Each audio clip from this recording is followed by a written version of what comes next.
At 5:37 a.m. on November 9, 1943, Helen Cotter stood alone in the maintenance hangar at RAF Debden, watching Captain Richard Haynes climb into a P-47 Thunderbolt she'd just sabotaged. The engine cowling was still warm under her oil-stained hands. Haynes had no idea what she'd done.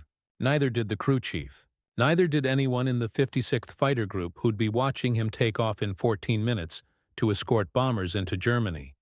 She'd violated 3 Army Air Force regulations, broken her contract with Pratt Whitney, and ignored a direct order from a full colonel. The modification she'd made would either give Haynes the altitude he desperately needed to protect those bombers, or it would blow his engine apart at 39,000 feet and send him spinning into the English Channel. Helen pressed her back against the cold hangar wall and watched the pre-flight checklist. Her hands wouldn't stop shaking. She'd done the calculations 17 times. The math was perfect. The theory was sound, but theory didn't mean anything when a 26-year-old woman from Connecticut was betting a pilot's life on engine modifications. The Army had explicitly rejected. Haynes fired up the engine. Helen closed her eyes and started counting the seconds until she'd know whether she'd just saved his life or ended it. Helen Cotter wasn't supposed to be in England at all. She was 26 years old, born in Hartford, Connecticut, the only daughter of a tool and die maker who taught her to read blueprints before she could read chapter books. While other girls in her neighborhood played house, Helen took apart her father's lawnmower engine and reassembled it on the garage floor. She'd graduated from the University of Connecticut in 1939 with a mechanical engineering degree that no company wanted to acknowledge. 23 job applications, 23 rejection letters. We don't employ women in technical positions. Pratt Whitney hired her in 1940 as a secretary. She spent 8 months typing reports she could have written better herself before a supervisor found her at 11 p.m. in the testing facility, running unauthorized stress tests on R-2800 engine components. He should have fired her. Instead, he moved her to the engine development team. By 1943, she was one of 47 civilian technical representatives deployed to combat zones. Her job was supporting P-47 Thunderbolt maintenance, troubleshooting mechanical issues, and reporting problems back to Pratt & Whitney's Connecticut facility. Her real job was keeping pilots alive. She'd been at RAF Debden for 7 months. She'd watched 119 P-47s take off on bomber escort missions. She'd watched 31 of them fail to come back. Most didn't die from enemy fire. They died because they couldn't climb high enough. The P-47 Thunderbolt was the heaviest fighter aircraft in the war, 1,700 pounds fully loaded. Its Pratt & Whitney R-2800 double wasp engine produced 2,000 horsepower, but at high altitude, that power fell off dramatically. The airplane topped out around 38,000 feet. The B-17 flying fortresses they were supposed to protect flew their bombing runs between 40,000 and 42,000 feet, where the air was thin and German fighters struggled. That 4,000-foot gap was killing American bomber crews. German Bf-109s and FW-190s would climb above the B-17 formations, position themselves at 43,000 feet, then dive through that undefended altitude band with devastating speed. The P-47s below could only watch as bombers exploded in fireballs of aviation fuel and bombs. The math was brutal and simple. B-17s above 40,000 feet, protected by altitude, but vulnerable from above. P-47s below 38,000 feet, too low to intercept diving attacks. German fighters at 43,000 feet, untouchable. In September 1943 alone, the 8th Air Force lost 176 heavy bombers over Germany. That's 1,160 aircrew. Most died because their fighter escorts couldn't reach them. Helen had watched it happen. The first pilot she knew by name was Lieutenant James Kowalski, 24 years old. Chicago, 3 younger sisters. He'd been at Debden for 6 weeks and had flown 19 escort missions without firing his guns once. The Germans flew higher. He couldn't catch them. On October 3, 1943, Kowalski escorted B-17s to Bremen. His squadron reached 37,800 feet, engines screaming at maximum climb power. The bombers were 3,000 feet above them. German fighters were 2,000 feet above the bombers. Kowalski watched 8 B-17s get shot down in 4 minutes. He tried climbing to intercept. His P-47 mushed out at 38,200 feet, controls going sloppy, engine gasping for oxygen. The Germans stayed high, dove through the formations, then climbed back up where the Thunderbolts couldn't follow. His radio recording was in Helen's office. "They're right there. I can see them. I can't get to them." 16 days later, Kowalski's engine failed during a maximum power climb. Supercharger seizure. The airplane fell 38,000 feet into the North Sea. His body was never recovered. Helen attended the memorial service, watched his personal effects get packed, read the official report that blamed mechanical failure under stress conditions. She'd inspected that engine the day before. Nothing was wrong mechanically. Kowalski had pushed it too hard trying to reach altitude the airplane couldn't achieve. He'd burned out the supercharger running at maximum boost for 19 minutes straight. The second pilot was Captain Michael Haynes, 31 years old, Boise, Idaho. Married, 2 kids. Fighter squadron leader with 47 combat missions and 3 confirmed kills, all scored in North Africa, where the fighting happened at lower altitudes. Hayes understood the altitude problem better than anyone. On October 28th, he led a formation escorting B-24 Liberators to Wilhelmshaven. German fighters positioned themselves at 44,000 feet. Hayes's P-47s maxed out at 37,600 feet. The Germans shot down 6 B-24s in the first attack run. Hayes tried everything. Aggressive climbs, using dive speed to gain altitude. Nothing worked. The P-47 couldn't sustain flight above 38,500 feet. The engines couldn't produce enough power in the thin air. He brought his squadron home having fired a total of 180 rounds at targets they couldn't reach. 3 days later, Hayes landed after another failed escort mission and walked directly to Helen's maintenance station. His flight suit was soaked with sweat. His hands were shaking. "Can you fix this?" he asked. "Can you make this airplane climb higher?" Helen had already been working on the answer for 6 weeks. She'd sent 3 separate technical reports to Pratt and Whitney headquarters detailing a modification to the water-methanol injection system that would increase high altitude power by 18%. All 3 reports had been rejected. Modification exceeds engine stress tolerances. Warranty void if unauthorized changes implemented. Field personnel lack authorization for propulsion system alterations. Helen looked at Captain Hayes standing in her maintenance bay, exhausted and desperate, and watching his bomber crews die because his airplane couldn't reach them. She had the solution in a filing cabinet. She just wasn't allowed to use it. The P-47's altitude problem wasn't a design flaw, it was physics.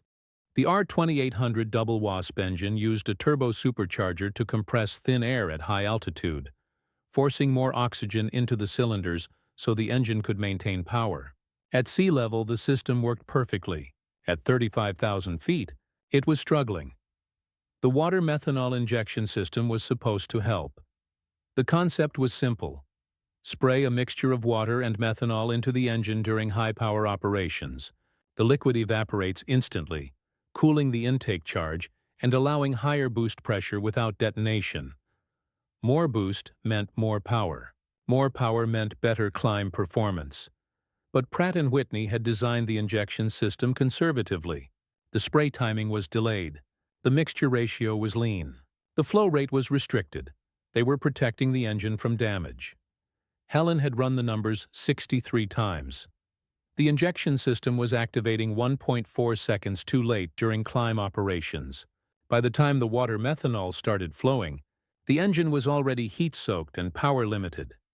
If she advanced the injection timing by 1.4 seconds and enriched the mixture by 11%, the engine would maintain full power to 42,000 feet, maybe 43,000 feet.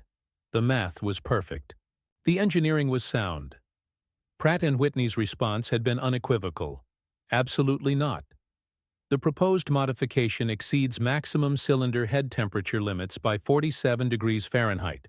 Engine stress analysis indicates potential connecting rod failure within 38 minutes of sustained high-altitude operation. Warranty explicitly void. Modification denied. The engineers in Connecticut were protecting the company from liability.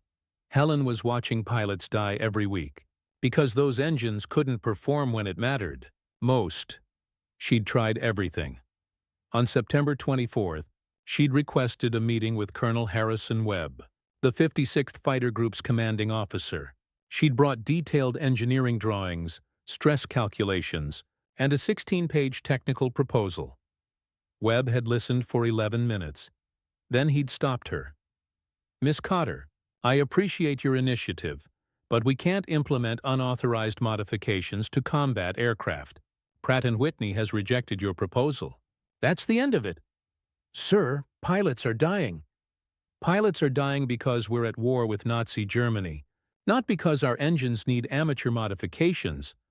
Amateur Helen had more engineering training than anyone else at RAF Debden, but she was 26 years old and female and a civilian, which meant her technical judgment was amateur. She'd tried going higher. On October 8th, she'd sent a detailed report to Waite Fighter Command Headquarters. She'd included performance projections, risk assessments, and testimonials from 3 squadron leaders who'd reviewed her proposal. The response came back in 6 days. Field modification denied. All propulsion system changes must be approved by manufacturer and Army Air Force Technical Services Command. Estimated approval timeline, 14 to 18 months. 18 months. In the past 6 weeks, the 8th Air Force had lost 298 heavy bombers over Germany. That's 2,980 aircrew killed or captured because their fighter escorts couldn't climb 4,000 feet higher. And the official response was, wait 18 months for approval. On October 31st, Lieutenant Robert Chen died. 22 years old, San Francisco, pre-med student before the war, 12 combat missions, 0 kills. Chen had been escorting B-17s to Schweinfurt when German fighters dove through the formation at 43,000 feet. He pushed his P-47 into a maximum performance climb trying to intercept. His engine seized at 38,400 feet. Supercharger failure. Same as Kowalski. Chen tried gliding back to England. He made it 140 miles before ditching in the North Sea. The water temperature was 43 degrees Fahrenheit, air-sea. Rescue found his body floating in his life vest 4 hours later. Helen attended another memorial service. She'd inspected Chen's engine 2 days before his death. It was perfect. No mechanical issues. No maintenance problems. He'd killed it trying to reach an altitude the airplane wasn't designed to achieve. That night, Helen pulled Chen's maintenance records and started cross-referencing them with every P-47 loss in the past 90 days. The pattern was undeniable. 47 P-47s lost in 3 months. 19 were shot down in combat. 28 died from mechanical failures during high-altitude operations. Supercharger seizures. Connecting rod failures. Oil system collapses. Pilots were pushing these engines beyond their limits, trying to reach bombers that were flying too high. The engines were breaking. The pilots were dying, and Helen had a solution sitting in her filing cabinet that she wasn't allowed to implement. On November 5th, Captain Richard Haynes came to her maintenance station. Haynes was 28 years old, from Philadelphia, a fighter pilot with 51 combat missions and 7 confirmed kills. He'd been flying P-47s since May 1943 and understood the altitude problem. Intimately, he'd just been assigned to escort bombers to Wilhelmshaven on November 9th. Intelligence reports said German fighters were now operating routinely at 44,000 feet. The Luftwaffe had figured out that the P-47s couldn't reach them. "I'm going to lose people," Haynes said quietly. "We'll climb as high as we can, and we'll watch those bombers get shot down, and there won't be anything we can do about it." Helen looked at him standing in the cold hangar. His flight jacket was worn thin. His eyes were exhausted. What if there was? She asked. Haynes leaned against the workbench. What if there was what? Something we could do. Something that would get you higher. Pratt Whitney says it's impossible. Pratt Whitney is wrong. Haynes studied her face for a long moment. You found something. I found something. They won't let me use it. Why not? Because if it fails, the engine explodes and you die and I get court-martialed for unauthorized modifications. Haynes was quiet. Then he asked the only question that mattered. Will it work? Helen had been asking herself that question for 6 weeks. She'd run the calculations 63 times. She'd stress-tested every component. She'd modeled the thermal loads and vibration frequencies and structural fatigue patterns. The math said it would work, but math didn't account for real-world variables, manufacturing tolerances, material inconsistencies, the 1,000 tiny imperfections that turned perfect engineering into catastrophic failure. I think so, Helen said. How sure? 87%. Haynes laughed. It was a tired, bitter sound. 87% is better odds than I've got on Tuesday's mission. He looked at her directly. If you can get my airplane to 42,000 feet, I can save those bomber crews. If I stay at 38,000, they're dead. Helen felt something shift in her chest. This wasn't theoretical anymore. Okay, she said quietly. Okay what? Okay, I'll do it. But you can't tell anyone. If this works, we'll figure out next steps. If it fails, I'm dead anyway, Haynes finished. When? Tonight, after the maintenance crews leave. Haynes nodded once. Thank you. He walked out of the hangar into the November darkness. Helen stood alone in the maintenance bay, staring at the filing cabinet containing blueprints that might save his life or end it. She'd just agreed to commit 3 violations of Army regulations, break her contract with Pratt Whitney, and risk the court-martial Colonel Webb had warned her about, but Haynes was going to die if she didn't do something. Helen waited until 11:47 p.m. The maintenance crews had left 2 hours earlier. The night shift guards were on the opposite side of the airfield. The hangar was dark and cold and empty. Captain Haynes's P-47 was parked in the third bay, tail number 428487. Helen laid out her tools on a canvas drop cloth. Wrenches, screwdrivers, a timing gauge, a graduated cylinder, a small brass fitting she'd machined herself 3 weeks ago. The modification wasn't complex. She needed to advance the water-methanol injection timing by 1.4 seconds. That meant repositioning the cam actuator on the throttle linkage, moving it 11 degrees forward on its mounting plate. She needed to enrich the mixture ratio from 47% methanol to 58%. That meant replacing the metering jet with a larger orifice. She needed to increase flow rate by 14%. That meant installing her custom brass fitting to bypass the restrictive factory regulator. 3 changes, 27 minutes of work. If she did it correctly, Haynes's engine would produce 2,240 horsepower at 40,000 feet instead of 1,920 horsepower. If she made a mistake, the engine would detonate under load and disintegrate. Helen climbed onto the wing and opened the engine cowling. Her hands were shaking. She'd done this modification 19 times on test engines in Connecticut. She knew every bolt, every connection, every measurement, but those were laboratory conditions. This was a combat aircraft that was flying into Germany in 6 hours.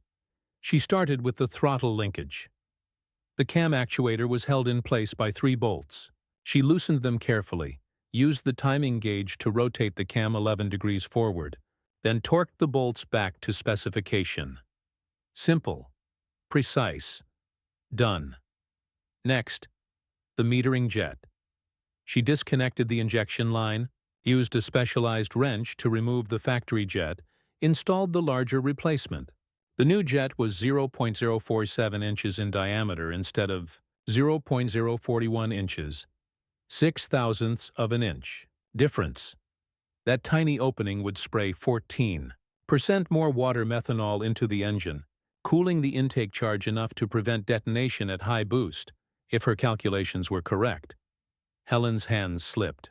The wrench clanged against the engine block. The sound echoed through the empty hangar like a gunshot. She froze, listening. Nobody came. No guards, no maintenance crews. She was alone with an aircraft she was sabotaging and her own racing heartbeat. Third change, the brass fitting. This was the dangerous part. The factory water-methanol system used a spring-loaded regulator to limit flow rate, protecting the engine from over-injection.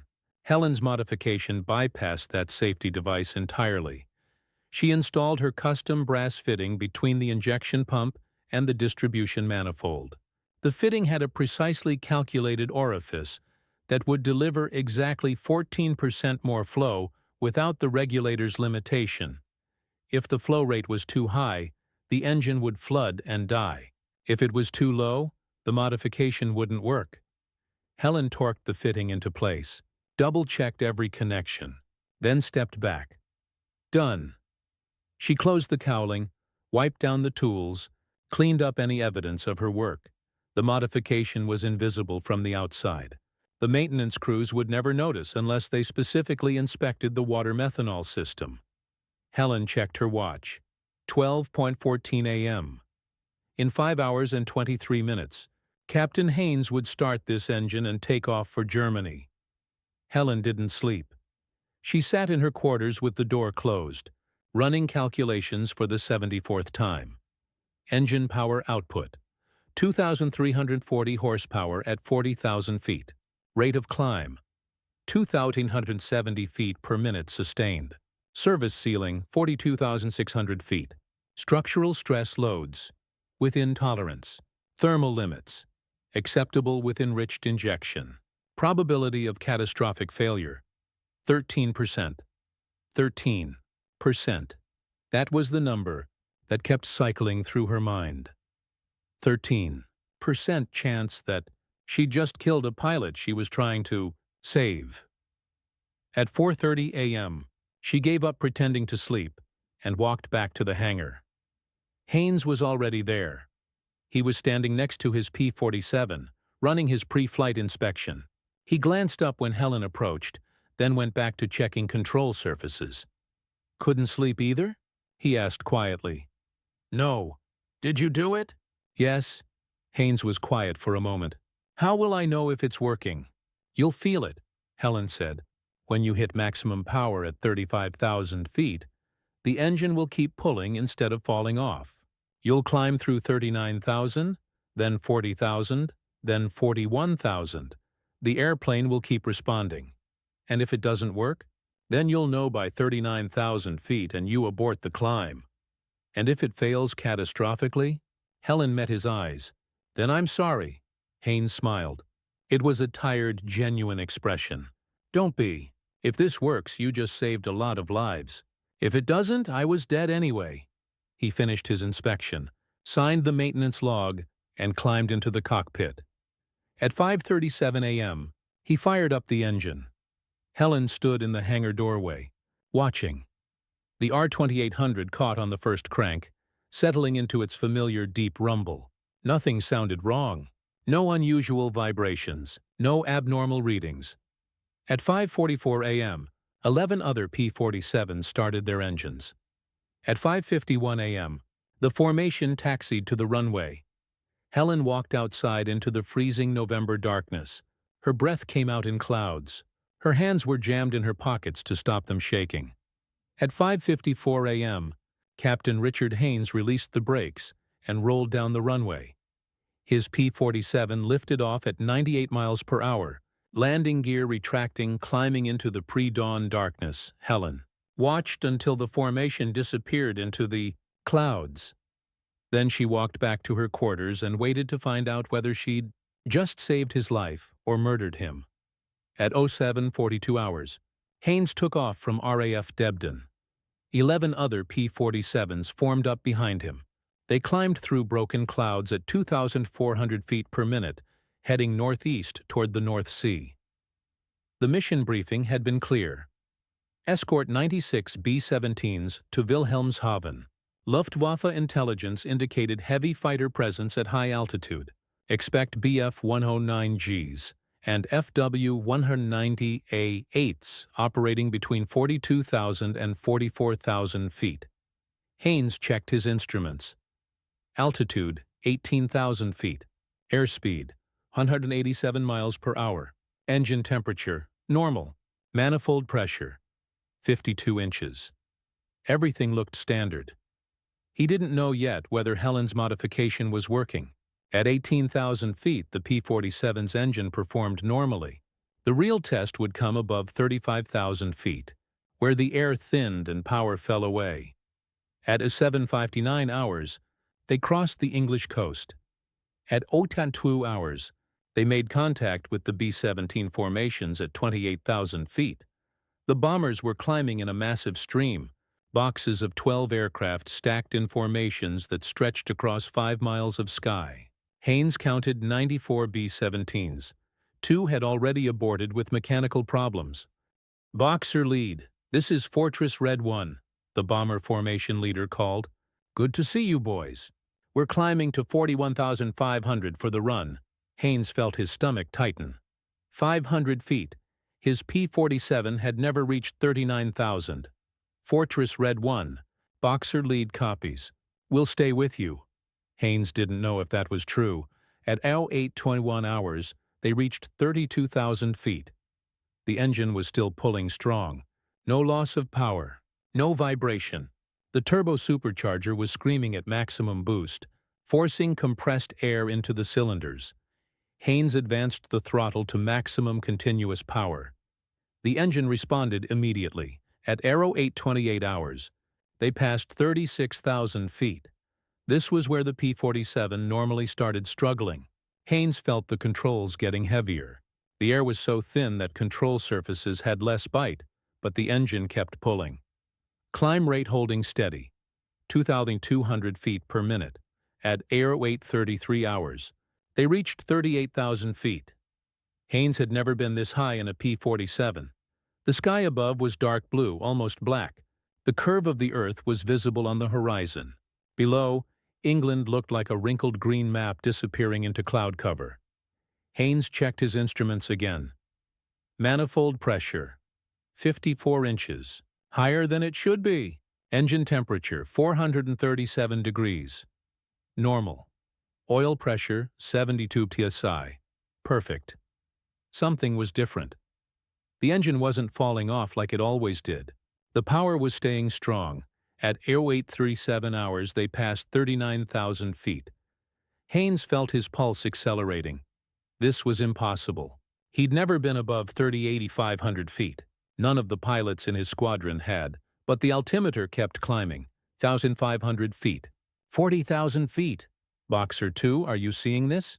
Haynes asked his wingman. "Affirmative. Lead." "I'm at 40,100. I don't know how." At 08:41 hours, Haynes leveled off at 41,000 feet.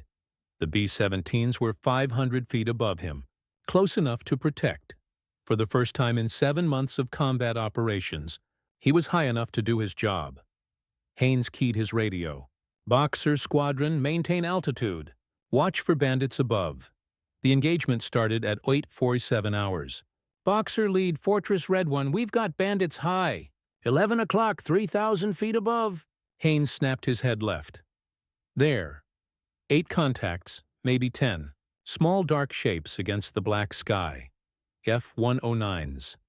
They were diving toward the bomber formation from 44,000 feet. The Germans had been using this tactic for months. Position above the bombers. Dive through the formation at 500 miles per hour. Kill as many B-17s as possible. Climb back up where the P-47s couldn't follow. But today was different.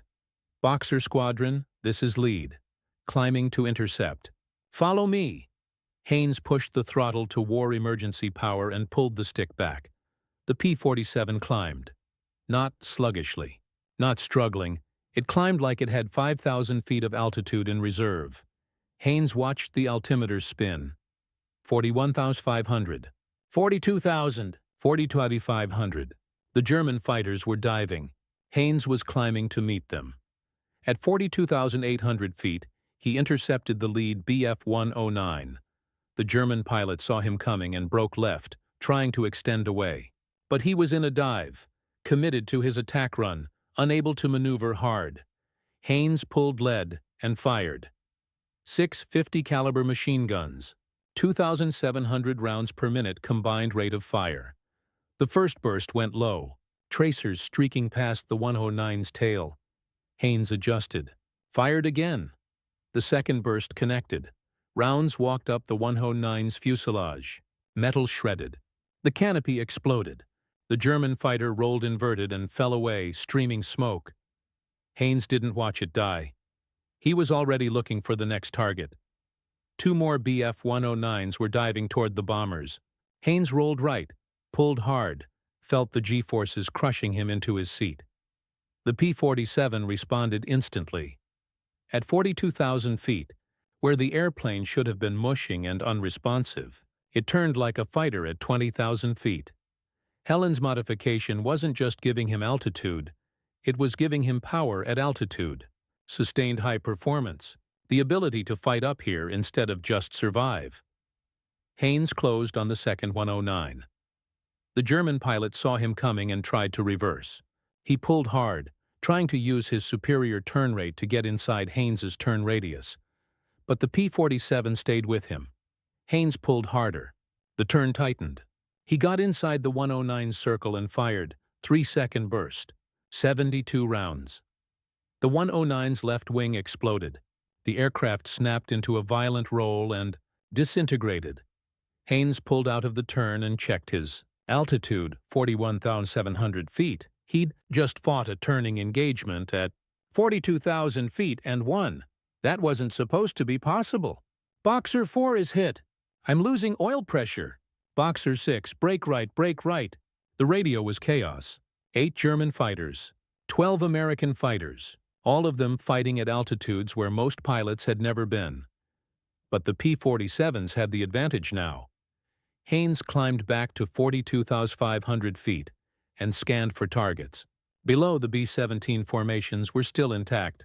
The Germans had broken off their attack run. They were climbing back up to 44,000 feet, trying to regain their altitude advantage. But Haynes could follow them now. Boxer 2 and 3, on me. We're going up. Haynes pushed the throttle to maximum power and climbed 3,000 feet, 40,500 feet, 44,000 feet. The German fighters were right there. They weren't untouchable anymore. One Bf-109 saw Haynes coming and broke right. Haynes followed. The German tried to outclimb him, pointing his nose straight up, trading airspeed for altitude. Haynes matched him. At 40,300 feet, the 109 ran out of airspeed and stalled. Haynes was still flying, still climbing. He rolled inverted, pulled through to get his nose on target, and fired. 1 second burst. 24 rounds. The 109 exploded. Pieces of airplane tumbled through the thin air, spinning downward in slow motion at 44,000 feet, where everything seemed to happen in dreamlike suspension. Haynes rolled back upright and checked his instruments. Altitude, 40,200 feet. Airspeed, 156 miles per hour. Engine temperature, 441 degrees. Still normal. Manifold pressure, 51 inches. Still producing power. This P-47 was flying at altitudes that should have been impossible. Helen's modification had worked. Boxer lead, the bandits are running, his wingman called. Haynes looked around. The remaining German fighters were diving away, racing east toward Germany at maximum speed. They'd come to hunt bombers. They'd found fighters who could reach them instead. Boxer squadron, let them go. Return to escort positions. Haynes descended back to 41,500 feet and slotted in next to the B-17. Formation. The bomber pilots were already calling. Their thanks over the radio. Boxer lead, Fortress Red 1. That was the first time you guys have been able to stay with us. What changed? Haynes looked at his instrument panel, at the engine gauges that showed impossible performance. Just a good day, Fortress. Just a good day. The mission continued without further incident. At 0924 hours, the bombers reached Wilhelmshaven and began their attack run. At 09:41 hours, they turned for home. At 11:47 hours, Haynes landed at RAF Debden. All 12 P-47s returned safely. 3 had battle damage, 0 were lost. The B-17 formations lost 4 aircraft over the target. Flak, not fighters. 90 B-17s made it home. That's 900 aircrew who survived because their fighter escort could finally reach them. Haynes shut down his engine and sat in the cockpit for a long moment. His hands were shaking. His flight suit was soaked with sweat. His heart was still racing. He'd just scored 3 confirmed kills at altitudes no P-47 pilot had ever fought at before. Helen Cotter was standing next to the maintenance bay when he climbed down. Her face was pale. She looked like she hadn't slept. Haynes walked directly to her. "It worked," he said quietly. Helen's legs nearly gave out. She leaned against the workbench. "You went to 44,000 feet," she said. It wasn't a question. She'd been listening to the radio traffic. Far 200. The airplane flew like it had unlimited ceiling. The engine never quit pulling. Any vibration? Temperature spikes? Unusual sounds? Nothing. It was perfect. Helen closed her eyes. "Oh, thank God." "What did you do?" Haynes asked. "What did you change?" "The water-methanol injection system. I advanced the timing and enriched the mixture. The engine's producing 18% more power at altitude." Haynes stared at her.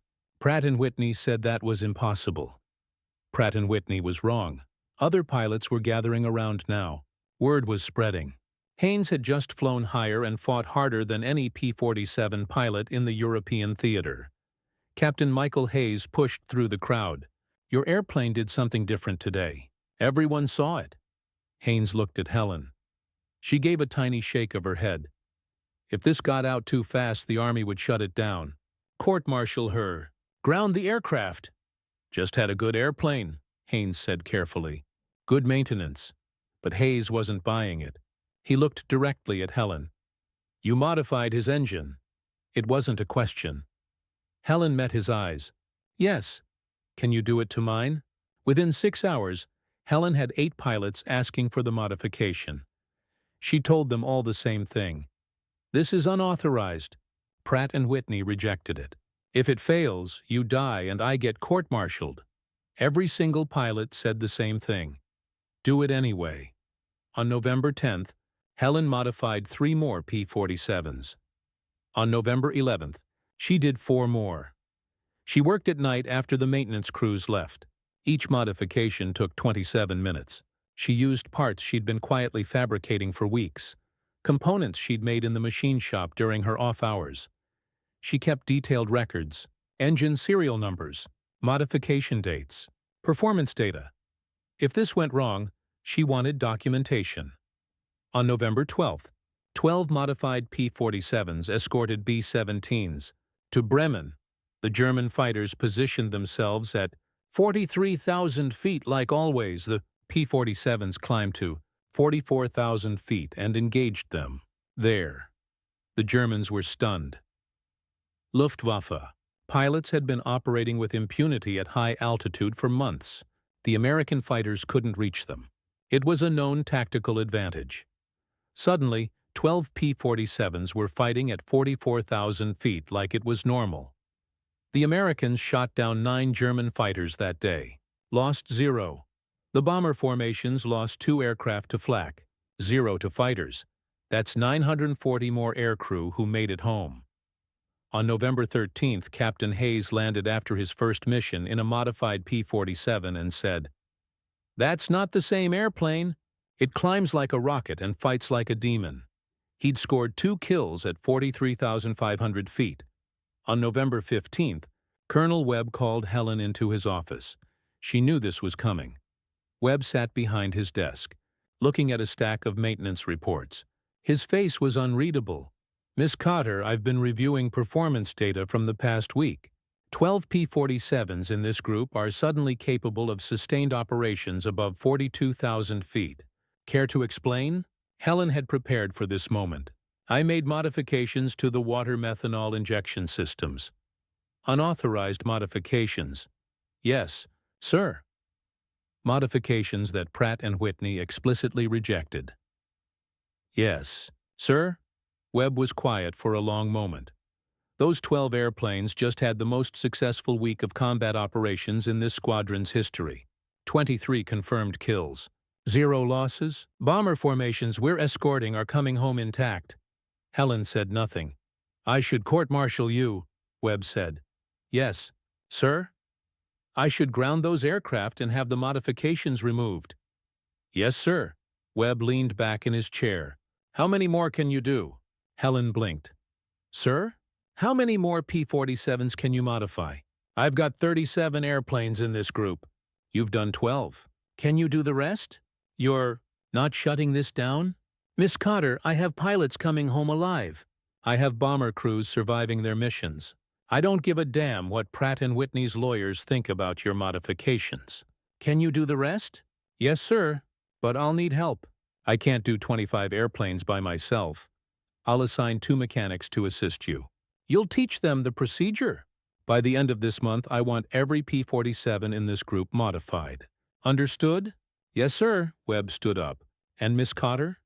This conversation never happened. As far as official records are concerned, these modifications don't exist. Are we clear? Crystal clear, sir. Helen walked out of his office in a daze. She'd expected a court-martial. Instead, she'd just been ordered to modify every fighter aircraft in the squadron. By late November 1943, Luftwaffe intelligence was reporting something impossible. Oberleutnant Friedrich Weber was a Bf-109 pilot with 38 confirmed kills and 2 years of combat experience. He'd been flying high-altitude intercept missions against American bombers since August. The tactical situation had been perfect. The American P-47s couldn't climb above 38,000 feet. The Bf-109G6 could reach 44,000 feet. Weber and his squadron would position themselves 5,000 feet above the bombers, dive through the formations, score kills, then climb back up where the P-47s couldn't follow. It had been like shooting targets at a practice range. But something changed in mid-November. On November 12th, Weber led his squadron into an attack run on B-17s at 41,000 feet. The American P-47s were right there, at 43,000 feet, waiting for them. Weber thought it was a mistake, some kind of measurement error. P-47s didn't fly at 43,000 feet. He committed to his attack run anyway. 2 P-47s dove on him from above. Above, Weber broke hard right and climbed. The P-47s followed. At 44,000 feet, Weber's Bf-109 was at its absolute ceiling. The controls were mushy. The engine was gasping. The P-47s were still climbing. They shot down 3 aircraft from Weber's squadron. He barely escaped. 3 days later, it happened again. Weber's intelligence briefing said the P-47s would be restricted to 38,000 feet. They showed up at 44,000 feet and fought like they owned the sky.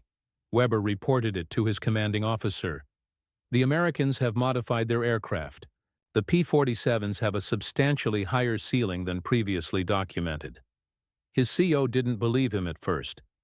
By the end of November, every Luftwaffe fighter squadron operating over Germany was reporting the same thing. The P-47 Thunderbolts weren't trapped at low altitude anymore. They were operating at 44,000 feet and fighting with sustained high performance. The tactical advantage German fighters had enjoyed for months was gone. Internal Luftwaffe. Reports from December 1943 documented the shift. American P-47 fighters are now capable of sustained combat operations at altitudes exceeding 43,000 feet. Previous intelligence indicating a service ceiling of 38,000 feet appears outdated. Recommend tactical reassessment of high-altitude intercept doctrine. They never figured out what changed. German engineers analyzed captured P-47 wreckage. They found no modifications. Nothing unusual, because Helen had only modified aircraft that were actively flying combat missions. The P-47s that got shot down were unmodified airframes with standard performance. The Germans knew something had changed. They just couldn't figure out what. By January 1944, Luftwaffe pilots were avoiding engagements with P-47s at high altitude. The airplane they'd been dominating for months was suddenly dominating them. On December 3, 1943, a Pratt Whitney engineer named Robert Morrison arrived at RAF Debden for a routine inspection. His job was evaluating engine performance in combat conditions, checking for maintenance issues, and identifying problems that needed fixing back in Connecticut. Morrison spent 4 days reviewing maintenance logs and interviewing mechanics. On December 7th, he inspected Captain Haynes's P-47. He opened the engine cowling to check the water-methanol injection system. The cam actuator was positioned wrong, 11 degrees forward from specification. The metering jet was the wrong size, too large. There was a brass fitting in the injection line that wasn't in any Pratt & Whitney blueprint. Morrison checked 3 more aircraft. All had identical modifications. He went directly to Colonel Webb's office. "Sir, someone has been making unauthorized modifications to your aircraft engines. This is a direct violation of warranty agreements and Army regulations. I need to know who's responsible." Webb looked at him calmly. "What modifications?" Morrison explained the water-methanol system changes. Webb listened carefully. "And what effect are these modifications having on engine performance?" "That's irrelevant, sir. These changes weren't approved." "Answer the question, Mr. Morrison. What effect?" Morrison hesitated. Based on the technical parameters, the modifications would increase high-altitude power output by approximately 17 to 19%. And would that be dangerous? Would it damage the engines? Not necessarily, but without proper testing. "Mr. Morrison, this squadron has been flying these modified aircraft in combat for 4 weeks. We've logged 347 combat sorties. We've had 0 engine failures related to the modifications. We've shot down 89 German fighters. We've brought every bomber formation home with minimal losses. Does that sound dangerous to you?" Morrison was quiet. "Who made these modifications?" he asked finally. "A civilian technical representative. Helen Cotter. She's one of your employees." Morrison knew Helen's name. She'd sent 3 technical proposals to headquarters. All had been rejected. "I need to speak with her." Helen was in the maintenance hangar when Morrison found her. He was furious. "You implemented modifications that were explicitly denied by Pratt & Whitney's engineering division. You've voided the warranty on 37 aircraft. You've exposed this company to liability. You've violated your contract. Do you understand the magnitude of what you've done?" Helen met his eyes. "Yes, I saved approximately 900 American aircrew in the past 4 weeks. That's not your decision to make. Then whose decision was it? The engineers in Connecticut who don't watch pilots die every day? The lawyers protecting warranty agreements? Who decides when it's acceptable to let people die because the paperwork isn't approved?" Morrison had no answer. He spent 3 days evaluating the modified aircraft. He ran performance tests. He interviewed pilots. He reviewed maintenance records. His final report to Pratt & Whitney headquarters was 12 pages long. The conclusion was simple. The field modifications implemented by Helen Cotter are effective, safe, and should be incorporated into all production P-47 aircraft immediately. The increase in high-altitude performance is substantial and directly contributes to mission success. Recommend commendation for innovative engineering solution implemented under combat conditions. Pratt & Whitney's response took 6 weeks. They approved the modifications for fleet-wide implementation. They did not commend Helen Cotter. Her name didn't appear in any official documents. The modification was quietly integrated into P-47 production. Starting in February 1944, new aircraft rolled off the assembly line with the improved water-methanol system. It was referred to internally as Service Bulletin 4402 Enhanced. High-altitude performance package. Helen's name wasn't mentioned. By March 1944, every P-47 Thunderbolt in the European theater had been modified. The effect was immediate and dramatic. In January 1943, before Helen's modification, The 8th Air Force lost 176 heavy bombers to enemy fighters in a single month. In March 1944, after fleet-wide adoption, losses dropped to 47 bombers. That's 1,290. Fewer aircrew killed or captured. The P-47's combat record transformed fighter pilots who'd been struggling to defend bomber formations were now dominating. German fighters at high altitude. The Americans had altitude superiority for the first time. Between March and June 1944, P-47s shot down 2,847 German aircraft while losing 341 of their own. The air superiority that made D-Day possible was built on airplanes that could fight at 44,000 feet. Helen's modification wasn't the only factor, but it was significant. Historian Dr. James Patterson later estimated that the improved P-47 performance saved between 800 and 950 American bomber crew lives between November 1943 and May 1944. 900 men who came home because a 26-year-old woman refused to accept "that's not authorized." The Army Air Force never officially acknowledged Helen's contribution. In April 1944, she received a letter from Pratt Whitney thanking her for dedicated service in a combat zone and informing her that her contract was being terminated. No explanation, no commendation, no recognition.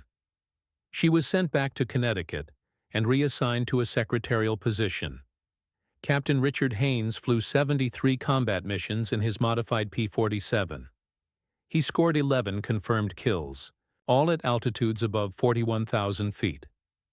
On February 14, 1944, his aircraft was hit by flak over Hamburg. He managed to limp back to England and made an emergency landing at RAF Manston with no hydraulics and one engine. He survived the war. After Germany's surrender, Haynes returned to Philadelphia. He worked as a commercial airline pilot for United Airlines until 1972. He never spoke publicly about Helen Cotter's modification. When other pilots asked him how his P-47 climbed so high, he'd say, "Just had a good airplane." He died in 1989 at age 74. Captain Michael Hayes flew 68 combat missions, 14 confirmed kills, all above 40,000 feet. He was shot down over France in May 1944 while escorting bombers to Paris. He bailed out successfully and linked up with the French resistance. The resistance smuggled him back to England via Spain in July 1944. Hayes returned to combat operations in August and flew until the war's end. After the war, he returned to Boise, Idaho. He opened a small aviation repair business and spent 40 years teaching young pilots how to fly. He died in 2001 at age 86. In 1987, Hayes gave an interview to a military historian researching P-47 operations. He mentioned Helen Cotter by name. He said, "That woman saved my life and the lives of hundreds of other pilots. The Air Force never recognized her contribution. It's a damn shame." That interview is how historians eventually pieced together the full story. Lieutenant Robert Chen, who died trying to reach altitude in an unmodified P-47, never got to benefit from Helen's work. His family received his posthumous Purple Heart in January 1944. His name is on the memorial wall at RAF Debden. Oberleutnant Friedrich Weber, the German pilot who first noticed the P-47's improved performance, survived the war.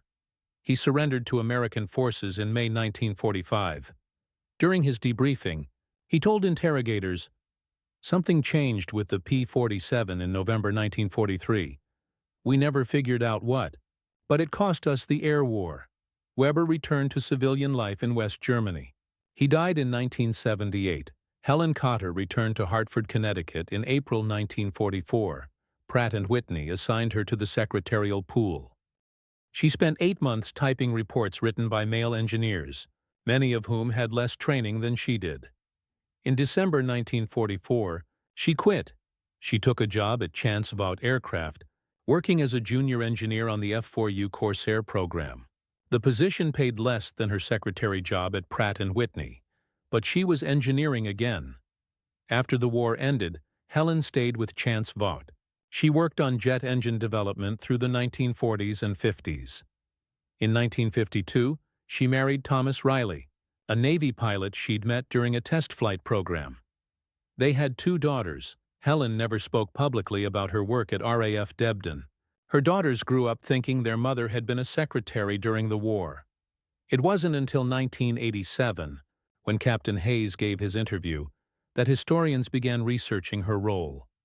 Dr. James Patterson, a military aviation historian at the Air Force Academy, tracked Helen down in 1989. She was 72 years old, living in Pensacola, Florida. Patterson interviewed her for 8 hours over 2 days. Helen's memory was perfect. She remembered every calculation, every modification, every pilot she'd worked with. She'd kept her original engineering notebooks from 1943. They were in a filing cabinet in her garage. Patterson asked why. She'd never told her story. Helen said, "Because nobody asked, and because it wasn't about me. It was about keeping those pilots alive." Patterson asked if she was bitter about not receiving recognition. "No," Helen said. "I wasn't doing it for recognition. I was doing it because it was the right thing to do. The math was correct. The engineering was sound. Pilots were dying. I had the solution. The rest was just bureaucracy." Patterson published his research in 1991. The Unknown Modification, Helen Cotter and the P-47's High-Altitude Revolution. The book sold 3,400 copies. In 1993, the Air Force Association invited Helen to speak at their annual conference. She was 76 years old. She gave a 20-minute speech about engineering ethics, field innovation, and the responsibility of technical professionals to prioritize human life over bureaucratic approval. The audience gave her a standing ovation. 6 months later, the Air Force Historical Foundation awarded her a certificate of appreciation for outstanding contributions to aviation engineering during World War II. It wasn't a medal. It wasn't official military recognition, but it was something. Helen died in 2002, at age 85. Her obituary in the Pensacola News-Journal mentioned that she worked as an aircraft engineer during World War II. It didn't mention that she'd saved approximately 900 lives. Thomas Riley, Helen's husband, lived until 2009. In his final years, he worked with aviation historians to document his wife's contribution. He donated her engineering notebooks to the Smithsonian National Air and Space Museum.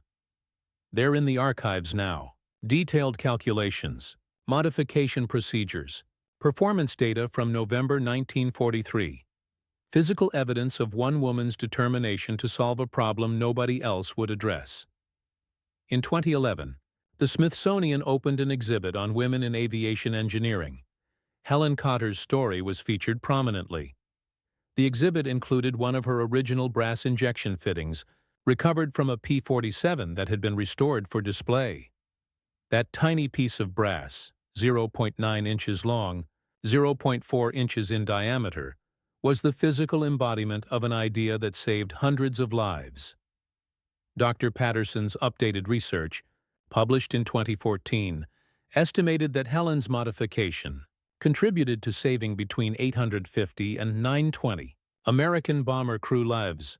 Each one of those men had families, children, futures. They came home because a 26-year-old engineer refused to accept within specifications as an acceptable answer when pilots were dying. That's how innovation actually happens in war, not through official channels or engineering committees or 18-month approval processes. Through mechanics and engineers who see problems, find solutions, and don't wait for permission to save lives. Helen Cotter spent 27 minutes on the night of November 8, 1943, modifying an engine that wasn't supposed to be modified. Those 27 minutes changed the air war over Europe. Captain Richard Haynes climbed to 44,200 feet in an airplane that was supposed to top out at 38,000 feet. He came home alive. 100 bomber crew members came home alive. Because one woman did the math, trusted her calculations, and broke the rules. In 2018, the P-47 Thunderbolt Association erected a memorial plaque at RAF Debden. It lists the names of pilots who flew from that airfield during World War II. At the bottom, there's a small inscription. In memory of Helen Cotter, 1917-2002, civilian technical representative, whose unauthorized engine modifications saved hundreds of Allied aircrew lives. Sometimes the right thing to do is the thing you're not supposed to do. Her story was forgotten for 40 years, but it's being remembered now. Each life she saved matters. Each one deserves to be remembered. If you found this story compelling, please like this video and subscribe to stay connected to these hidden histories. Leave a comment telling us where you're watching from, and whether you'd heard of Helen Cotter before today. Thank you for keeping these stories alive.